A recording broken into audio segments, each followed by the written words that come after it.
할렐루야 감사합니다.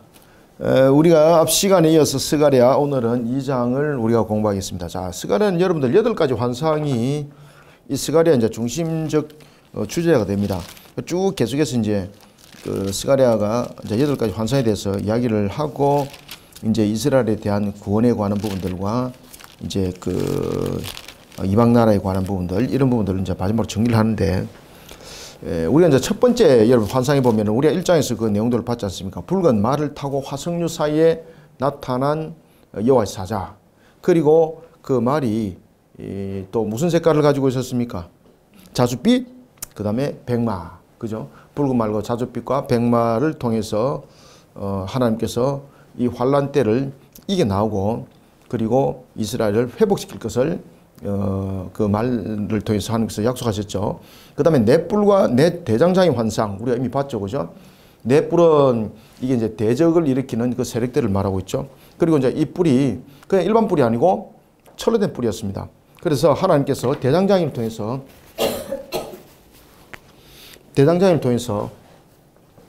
이 모든 것들을 다스려 나가게 합니다. 그래서 힘과 권력, 교만을 상징하고 있는 그런 뿔인 모습, 그런 뿔인 선민의 대적들, 하나님께서 보내신 그런 대장장이들이 그 악한 세력들을 물리쳐 줄 것을 말씀하셨습니다. 특히 여러분들 우리가 이제 붉은 말이라는 이런 부분들은 여러 가지 복합적 상황들을 이야기를 하고 있거든요. 붉은 말, 그 다음 자줏빛 말, 흰 말, 이런 부분들은 복합적 부분들을 말하고 있다면은 이 넷불은 어디를 말할까, 여러분들? 넷불은 그들이 성전을 재건할 때에 두 가지 큰 이유로 그들이 성전을 재건하지 못했잖아요. 그죠? 첫 번째는 경제적 이유 때문에, 그 다음에 두 번째는 그들의 안전적 문제, 이 부분들이 이제 하나의 이유가 되었는데, 이 안전은 바로 이방인들의 문제죠, 이방인들. 근데 이 이방인들의 문제는 그 당시에 단순한 문제가 아니었죠. 그 당시에 이제 이 성전을 짓는다, 그 다음에 성벽을 세운다, 이래 되면 이게 자주권이 형성되는 겁니다. 근데 자주권이라는 것은 그 당시에 스스로의 어떤 독립국가를 말하고 있는 것이 아닙니다.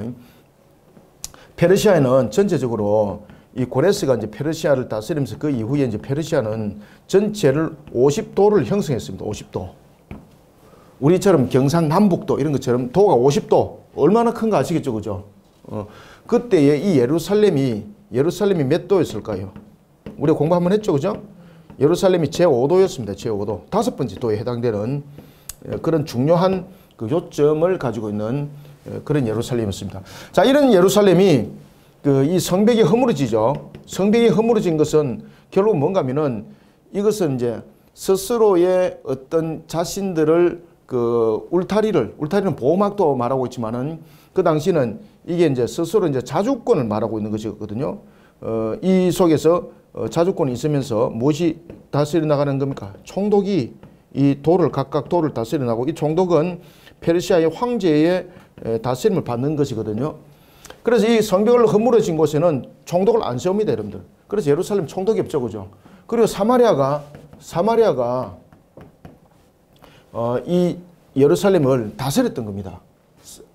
그런데 성벽이 세워졌습니다. 그죠? 성벽이 세워지고 성전이 세워지면은 이거는 결국 뭔가 하면은 사마리아의 다스림이, 그리고 이 성벽이 세워지고 성전이 세워지면 이 주변 부분들이 이 성벽이 있는 이 주권에 의해서 다스림 받는 겁니다. 그러면은 이 사마리아 전체가 이 부분에서 자기들이 뺏기면 당하는 것과 똑같은 겁니다. 그러면 이 속에는 무엇이 있는가 하면은 첫째, 정치 문제, 정치와 경제.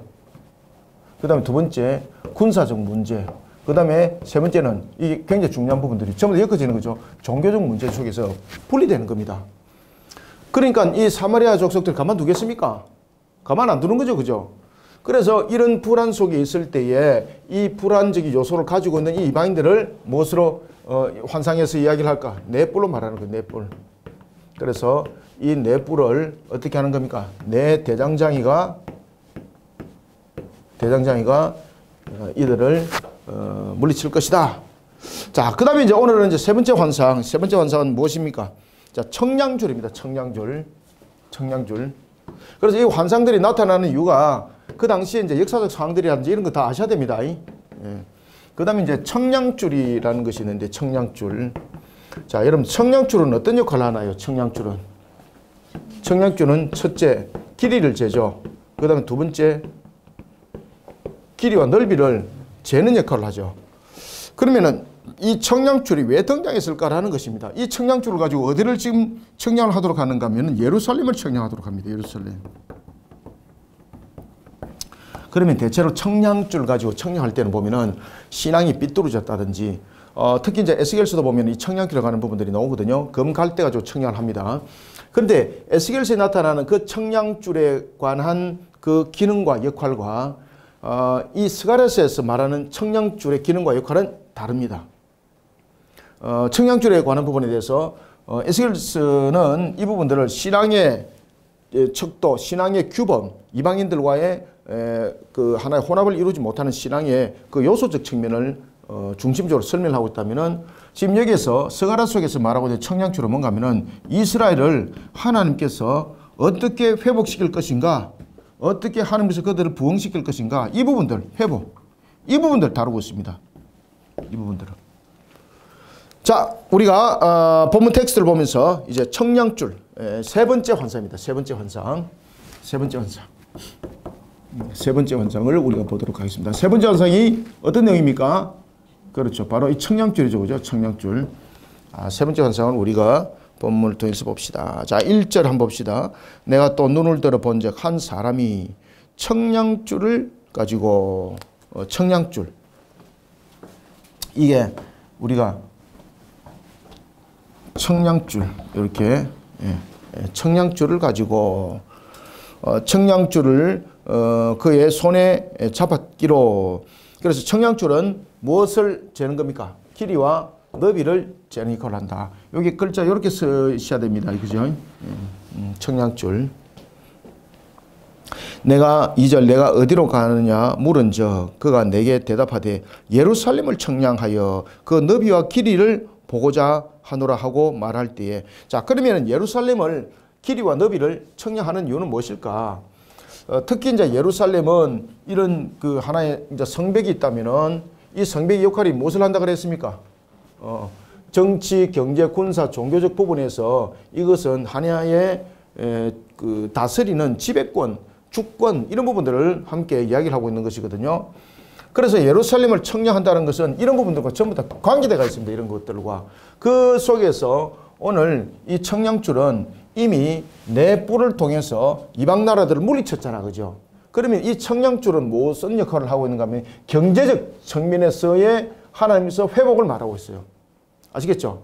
그래서 우리가 첫 번째는 환상이 이스라엘을 어떻게 하나님께서 회복시킬 것인가 라는 것을 포괄적으로 설명했다면은 두 번째 내 뿔과 내 대장장의 환상을 통해서는 그 당시에 이런 정치, 경제, 군사, 종교적 부분에 대해서 이스라엘을 다스리고 있었던 그 이방 세력들을 내 뿔의 대장장이가 물리치는 것을 말하고 있다면은 이제 그들을 물리쳤으면은 물리친 것으로 끝나는 것이 아니죠. 그죠? 여전히 남아있는 것이 경제적 문제잖아. 그죠? 경제적 문제. 그럼 이 경제적 문제 속에서 하나님께서 어떻게 할 것인가? 청량줄을 통해서 이야기를 하는 거예요. 그래서 이 청량줄을 통해서는 하나님께서 이스라엘의 지형을 넓혀줄 뿐만 아니라 모든 것에 대해서 하나님께서 기름 부어서 모든 것이 생육번성 충만함으로 가득 채워지는 그런 회복을 하나님께서 이 부분들을 말하고 있습니다. 그래서 심지어 짐승들을 기르는데 짐승들을 기를 때 여러분 울타리를 만드나 안 만드나요? 울타리를 만들죠. 왜 만듭니까? 그렇지. 근데 청량줄을 재면서 예루살렘 성벽의 성벽을 여기서 보면은 성곽을 없애게 해요. 성곽을. 여러분 성곽이 없어지면은 이 속에는 경제도 없는 거잖아요. 경계도 없으면은 이거는 확신도 없는 거잖아요. 확인도 안 되는 것이고. 그런데 하나님께서 무슨 이야기를 하시는가 하면은 눈에 보이는 이 경계 성곽이 허물어질 것이다. 허물어지는 이유는 하나님께서 그들에게 경제적으로 회복시켜서 짐승들이 차고로 넘치게 만들 것이라는 거죠. 차고로 넘치게 만들고 그러면 그 짐승들이 많으면 결국은 이 이방인들한테 사마리아인들한테 뺏김을 당하잖아요. 그들은 군사를 가지고 있고 힘을 가지고 있지 않습니까? 그런데 하나님께서 뺏기지 않을 것이다 말합니다. 왜? 눈에 보이는 성곽을 허물어뜨리라는 것은 이 무슨 이야기인가 하면 짐승들이 그만큼 많기 때문에 짐승들이 거할 수 있는 지경이 어마어마하게 넓어진다는 이야기입니다. 아시겠죠? 그러면 이 짐승들을 보호할 수 있는 기능이 없잖아요. 그럼 어떻게 하는가? 하나님께서 여기 본문에 보면은 이렇게 말합니다. 불로 둘러싼 성곽. 불로 둘러싼 성곽이 있다. 하나님 지키신다는 거예요. 하나님. 이 불은 외부로부터 오는 어떤 악한 세력들, 불순 세력들을 태우는 역할을 하고 있거든요. 그래서 하나님께서 화영금이 되겠다는 거예요. 여기서 보면은 불로 성곽이 되어서 그들을 지킬 것이다. 자, 봅시다 이제. 자, 2절. 네가 어디로 가느냐 물은저 그가 내게 대답하되 예루살렘을 청량하여 그 너비와 길이를 보고자 하노라 하고 말할 때에, 자, 여기서 예루살렘을 청량하는 이유는 무엇이라 그랬습니까? 경제적 이유죠. 경제적 이유. 경제적 측면에서 그 울타리가 제한성을 가지고 있는 거죠. 그러면은 이스라엘이라는 것은 그 울타리 안에서 짐승들이 먹고 자라기 때문에 짐승들이 더 이상 번성될 이유가 없다는 거죠. 그래서 그 길이를 잴 때에 성곽을 허물고 그 지경을 에리를 없애도록 하는 겁니다. 그러면 하나님께서 그 불로 성곽을 만들어 지켜볼 것이고, 그리고 그들에게 지금 지경은 갑절로서 늘어나는 속에 짐승들이 번성하게 될 것이다. 그 이야기를 하는 겁니다. 3절. 내게 말하는 천사가 나가고 다른 천사가 나와서 그를 맞으며 이르되 너는 달리가서 그 소년에게 말하여 이르기를. 여러분, 달리가는 이유는 무엇입니까? 기쁜 소식이지 않습니까? 그죠? 자, 보십시오. 예루살렘은 그 가운데 사람과 가축이 많으므로 성곽 없는 성읍이 될 것이라 하라. 이게 뭡니까? 장차 예루살렘 성읍에 사람과 가축이 헤아릴 수 없이 많아질 것을 선언하는 거예요. 그래서 이 성곽이 지금 없어진다는 것은 보호 기능이 없다는 뜻이 아닙니다. 성곽이 없다는 것은 앞에 말씀드렸던 것처럼 자주권이 없어지는 것은 말하고 있는 것은 아닙니다. 여기에서 성곽이 없어진다는 것은 뭡니까? 사람과 그리고 짐승들이 생육 번성 충만함의 역사 속에서 번성하여서 그 성곽이라는 것은 제한성을 가지고 있는데 그것을 넘어서는 그런 역사가 있을 것이다, 이 말입니다. 그러니까 이들이 예루살렘 성전을 재건하는 측면에서 경제적 이유를 들었잖아, 그죠? 경제적으로 우리가 매우 궁핍해서 성전을 짓는 일에 우리가 기력이 없습니다. 어떤 여력도 없습니다. 그랬지만은 하나님께서 어떻게 합니까? 너희들이 염려했던 그 경제적 여력을 내가 전부 다 허물어서 번성시켜 줄 것이다. 이런 말씀을 하시는 거죠. 그래서 성곽이 허물어질 것이다. 그런데 이 성곽을 허물어지면은 그러면은 그 번성했던 짐승들과 그들의 모든 경제적 구조는 그럼 이방인들에게 빼앗김을 당할 수 있는 가장 중요한 요소가 되는데, 그럼 어떻게 할 것인가? 하나님께서 불로 둘러싼 성곽이 되어서 그들에게 하나도 빼앗김을 당하지 않도록 할 것이다. 자, 4절 봅니다. 이르되 너는 달리가서 그 소년에게 말하여 이르기를. 자, 달리간다는 것은 기쁜 소식을 전하는 거잖아, 그죠? 예루살렘은 그 가운데 사람과 가축이 많으므로 성곽 없는 성읍이 될 것이라 하라. 5절. 여호와의 말씀에 내가 불로 둘러싼 성곽이 되며 그 가운데서 영광이 되리라. 자, 불로 둘러싼 성곽이라는 것은, 불은 무엇입니까? 불이라는 것은 악한 것들, 그 다음에 불순한 세력들이 접근하지 못하도록 태우는 역할을 하는 거죠. 따라서 하나님께서 화영금이 되어주신다는 겁니다. 화영금.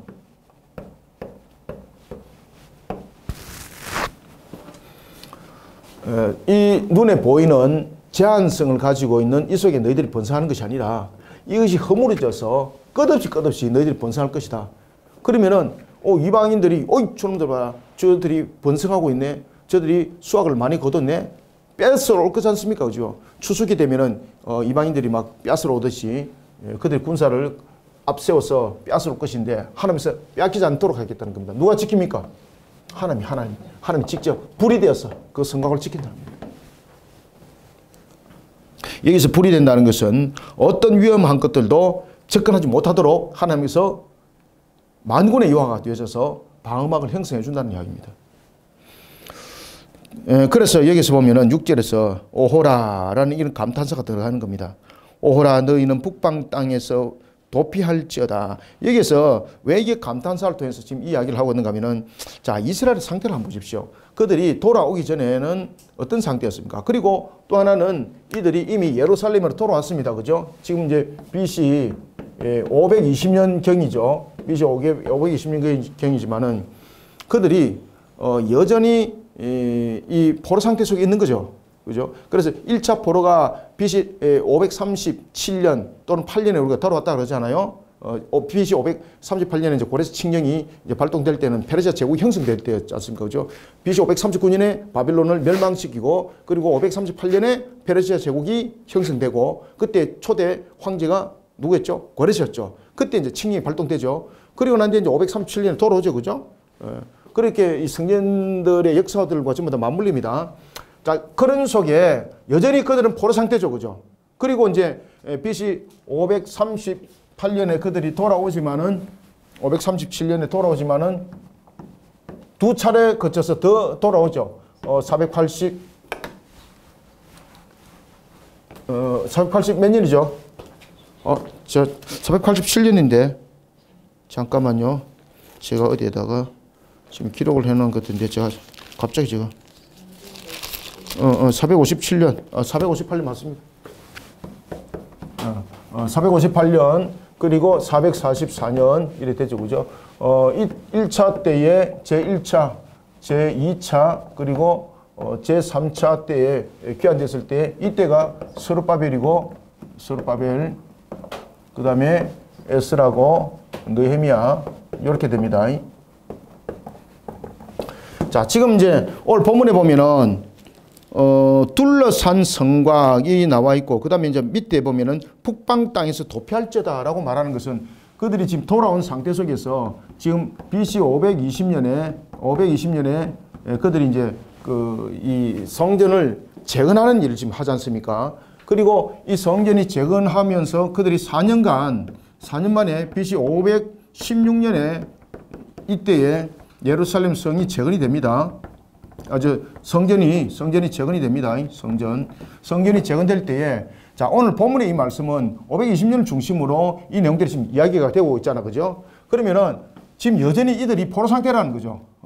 그죠? 537년에 돌아왔지만은 여전히 완전히 돌아오지 못한 상태죠. 그죠? 그래서 오늘 본문에 보면은 그 이야기를 하는 겁니다. 너희는 북방 땅에서 도피할지어다. 이 상태가 이제 여전히 세 가지 부분에 그들이 포로로 끌려갑니다. 그들이 애굽으로 포로로 끌려간 사건이 있고요. 그 다음에 아수르의 포로로 끌려간 사건이 있고 바벨론의 포로로 끌려간 사건이 있습니다.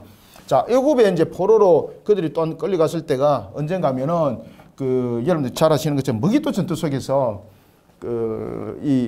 요시아가 전사를 하지 않습니까? 전사를 하고 난 뒤에 애굽이 왕을 세웁니다. 이스라엘에 유다의 왕을 세울 때에 이때에 이 유다의 왕만 세우는 것이 아니라 하나의 이제 귀족들이라든지 이들을 포로로 끌고 갑니다.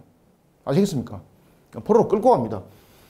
그래서 애굽의 포로 상태가 놓여지게 되고 그 다음에 이제 아수르도 여러분들 잘 아시는 것처럼 이게 이제 북이스라엘 사건이죠. 이거는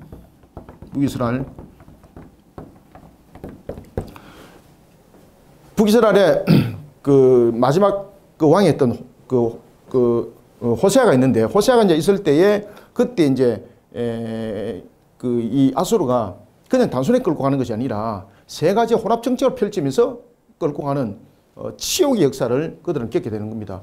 혈통으로 혼합을 이루고 그 다음에 이제 지역으로서 이전시키면서 혼합을 이루고 그 다음에 무엇을 혼합을 이루는 겁니까? 종교 혼합을 이루죠. 그러면서 나타난 것이 나중에 이제 우리 여기서도 봤던 것처럼 사마리아 종교라는 것이 그래서 형성되는 겁니다. 그리고 이제 또 하나는 바벨론.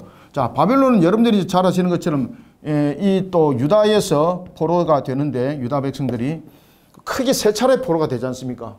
우리가 눈에 우리가 이제 공부도 이제 해봤습니다만 이 세 차례는 BC 605년, 597년, 그리고 586년 이렇게 세 차례 이제 포로가 형성되죠. 지금 오늘 본문의 말씀은 요 부분들을 전부 다 담고 있는 겁니다. 요 부분들. 아시겠죠? 북방 땅에서 도피할지어다. 그러니까 이게 지금 가장 큰 테두리는 바벨론 포로지만은 하나님께서 지금 바벨론 포로뿐만 아니라 아수르와 애굽으로 끌려갔던 그런 포도로 끌려갔던 이스라엘 그리고 또한 이들을 돌아오게 할 것을 이 본문은 흩어진 상태라는 포로라는 부분을 통해서 이들을 다시 돌아오게 할 것에 대해서 하나님께서 말씀하십니다. 그러니까 지금 여기서 보면은 완전하게 돌아온 상태가 아니잖아. 그죠? 그렇다 그래서 제3차 포로에서도 완전히 돌아온 것은 아니지만은 지금 상황은 2차 포로가 아니고 1차 포로에서 돌아온 상태 속에서 상황입니다. 그러니까 이제 뒤에 돌아올 것에 대해서도 하나님께서 이 내용을 통해서 약속을 하시는 거예요. 이해되죠? 그죠? 6절 다시 읽읍시다. 오호라 너희는 북방 땅에서 도피할지어다. 여호와의 말씀이니라. 이는 내가 너희를 하늘 사방에 바람같이 흩어지게 하였음이니라. 여기서 하늘 사방에서 바람같이 흩어졌다는 것은 두 가지를 설명합니다. 하나는 왜 흩어졌습니까? 이유를 설명하는 거예요. 하나는 왜 흩어졌습니까? 그들의 죄악. 그죠? 그들의 죄악은 우상 숭배와 불이죠. 그죠? 그들의 죄악을 기억나게 하는 거예요. 그러면 또 하나는 흩어졌으리라 하는 걸 통해서 지금 돌아오게 한다는 내용은 없잖아. 그죠? 돌아온다는 내용은 없지만은 오호라라는 이런 감탄사와 그 다음에 만군의 여호와, 그 다음에 이제 성전에 대한 회복에 대한 것들을 통해서 무엇을 지금 함축적으로 말하고 있을까요? 그렇죠. 포로의 귀환을 함축적으로 말씀하고 있습니다. 그래서 그들이 흩어진 원인과 그리고 또한 장차 도래될 하나님의 은혜를 여기에서 함께 함축적으로 설명하고 있는 것이 하늘 사방에 바람같이 흩어지게 하였음이라 라는 거예요. 하나님께서 왜 사방에서 하늘 바람같이 흩어지겠습니까? 그죠? 하나님께서 흩어진 이유가 뭐예요? 그들을 회개시키기 위함이 목적이잖아요. 하나님은 반드시 목적을 가지고 있거든요. 그러면은 흩어졌다는 것은 그냥 후부로 끝내버렸다는 이것이 아니죠. 후불은 목적이 있다는 것이죠. 그래서 하나님께서 그들을 후불어서 포로된 상태로 두게 된 목적이 무엇입니까? 회개시켜서 돌이키기 위함이죠. 그래서 이 부분들은 하나의 함축적 내용들을 반드시 두 가지를 함께 다 설명하셔야 돼요. 모든 것은 하나님의 목적 속에서 지금 단행되어진 거잖아요. 그렇기 때문에 지금 이것은 하나님의 목적이 무엇이었는가, 그러면서 그 내용들을 다시 한 번 더 일깨워주는 내용이기도 합니다. 하늘 사방이 바람같이 흩어지게 하였음이라. 하였음이니라. 여호와의 말씀이니라. 7절 바벨론 성에 거주하는 시온아 이제 너는 피할지니라. 자, 여기에서 이제 우리가 하나님께서, 자, 여러분들 잘 아셔야 됩니다. 자, 하나님께서 그 바벨론의 포로뿐만 아니라 아수르의 포로에서 끌려갔던 사람들도 나중에 바벨론에 흡수되죠. 그죠? 그러니까 나중에 페르시아가 전체를 다스리는 측면에서 이 부분도 좀 담고 있어요, 나중에. 그래서 하나님께서 돌이킴을 했을 때 분리되어 있던 것들을 흩어져 있는 상태 속에서 하나를 만들어요. 자, 이스라엘이 여러분들 보시면 아십니다만은 그들이 BC 930년에 나라가 둘로 갈라지잖아요. 자, 이스라엘의 이제 초대 역사를 보면은 BC 1050년에 사울이 왕이 되죠. 그리고 1010년에 누가 왕이 돼요? 다윗이 왕이 됩니다. 그리고 솔로몬이 970년, 그의 아들 르호보암이 930년에 왕이 되는데 970년에 솔로몬이 왕이 되고, 그리고 930년에 이때에 솔로몬의 아들이 왕이 될 때 나라가 이때 갈라집니다. 930년. 이때 930년에 나라가 남과 북으로 갈라집니다. 이게. 이때 남유다는 르호보암이 왕이 되고, 그 다음에 북이스라엘은 여로보암 1세가 왕이 됩니다.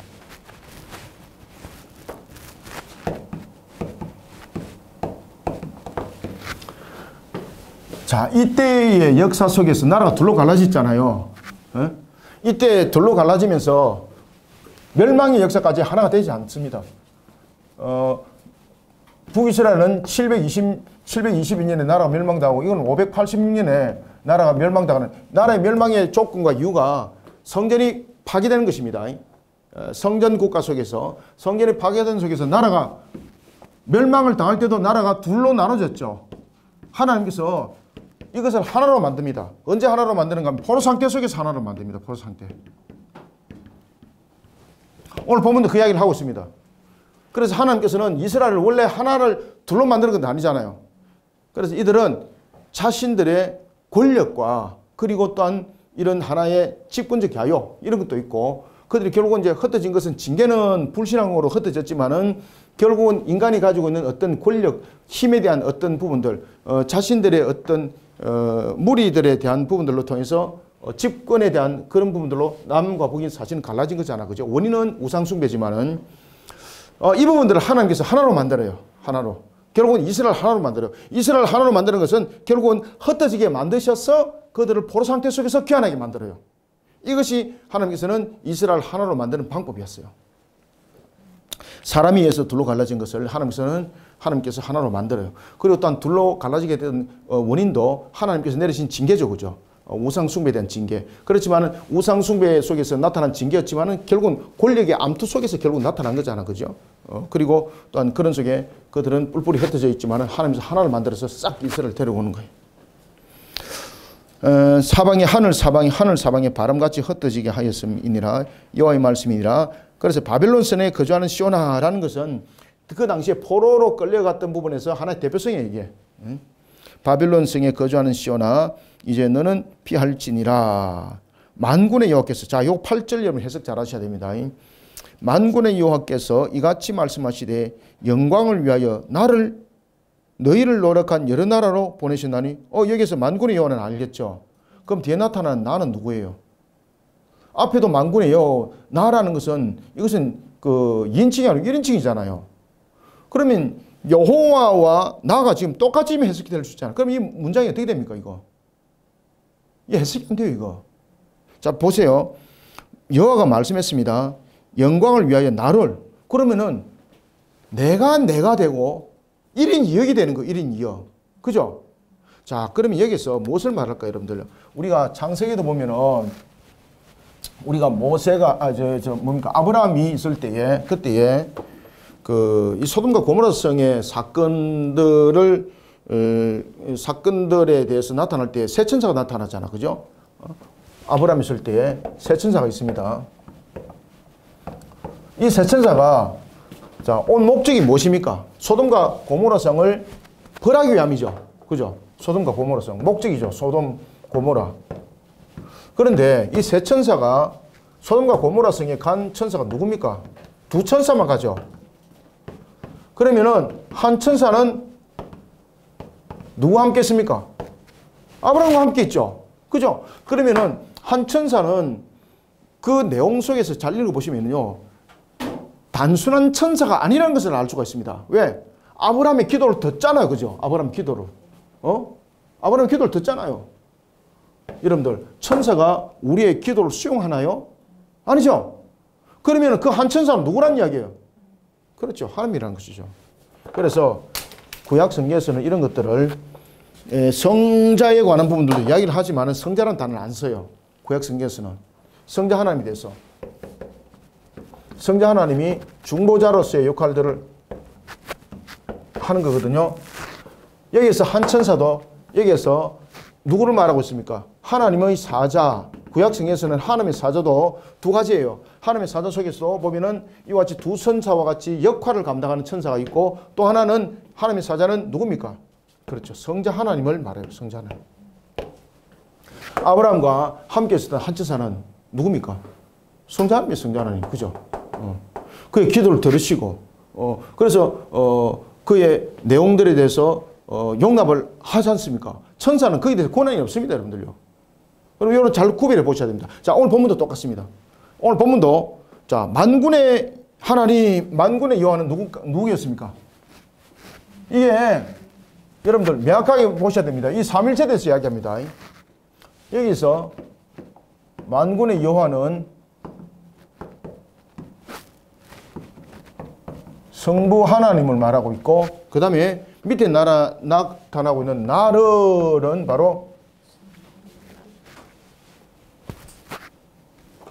하나님의 사자입니다.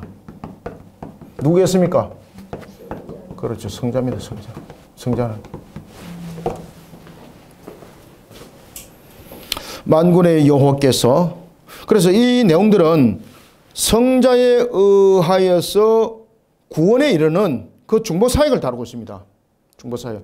그래서 나중에 뒤에도 보면 3장에서도 보면은 이런 내용들이 나타나죠. 사기에 대해서 나타나죠. 그죠? 이게 이제 장차 도래할 메시아를 이야기를 하고 있습니다.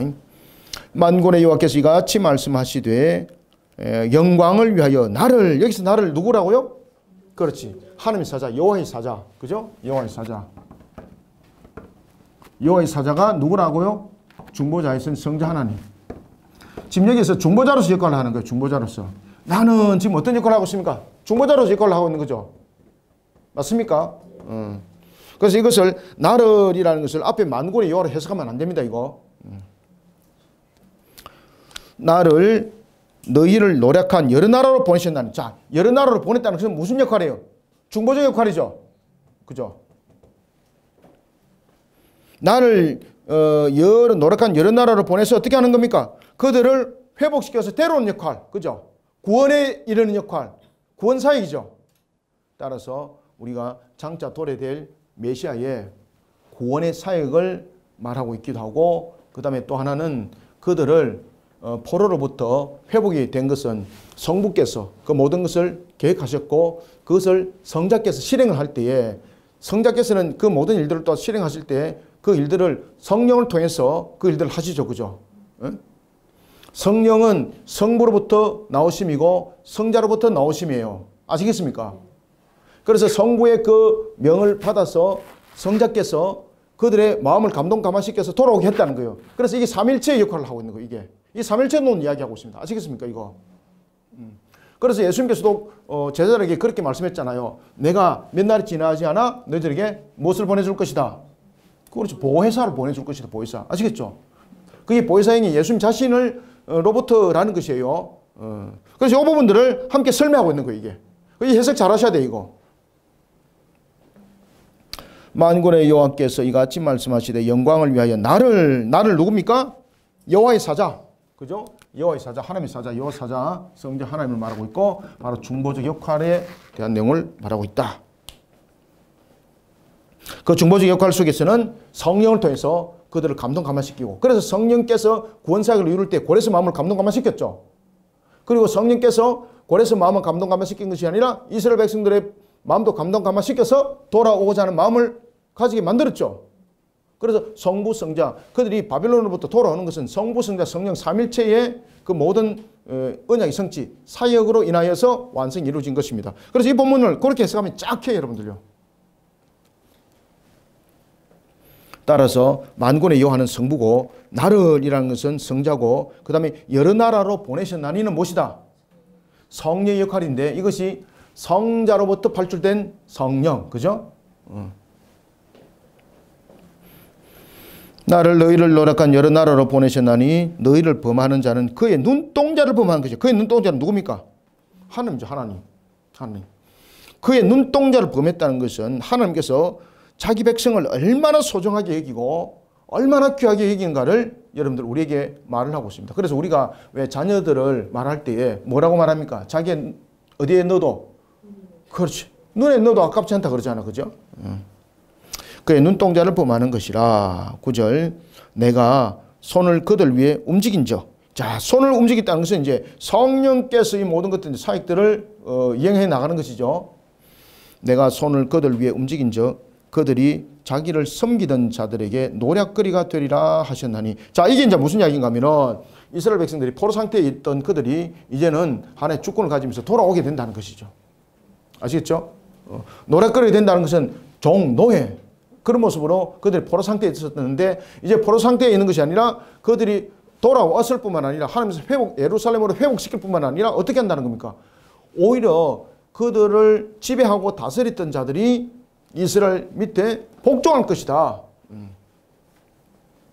자기를 섬기던 자들에게 노략거리가 되리라 하셨나니. 그래서 여기서 자기를 섬기던 자들은 바로 바벨론이라든지 이런 하나의 그들이 포로 상태로서 이스라엘을 다스렸던 자들이 나중에 이스라엘을 오히려 그들을 섬기는 자들이 될 것이다, 이 말입니다.